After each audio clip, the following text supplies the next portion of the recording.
thank you. Happening at the Capitol, an effort to crack down on fentanyl and those who deal it. A bill to toughen state laws cleared the House Tuesday and is now in the hands of lawmakers on the Senate side. Katie Easter here to take a closer look at what officials are calling the deadliest drug.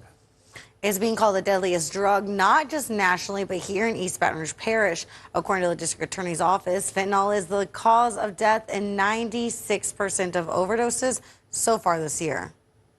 Because most people that are dying from overdoses are dying from an accidental fentanyl overdose. They didn't know that they had that in the first place. According to officials, it only takes a salt-sized grain of fentanyl to kill an adult. If you are 18 to 45, the number one reason why you're going to die is fentanyl. Fentanyl became the deadliest drug here in EBR in 2019.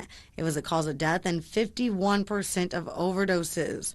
Fast forward to 2023, and it's already the cause of 96% of overdose death. When we had the statute on heroin, which was life imprisonment if you dealt any amount of heroin, it ran it out of our state.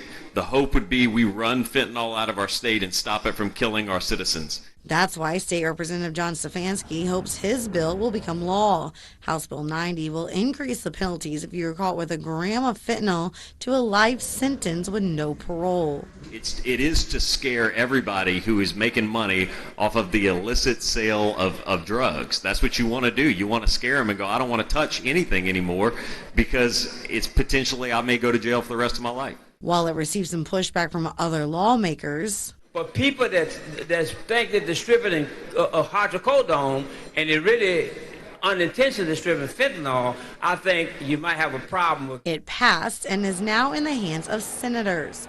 John Daly, who works for the district attorney's office to help get drugs off of the streets, says something needs to be done. We're kind of in a crisis. It makes sense to impose some immediate, intense responses to it. I think those responses include and should include some legal deterrent from the criminal justice system.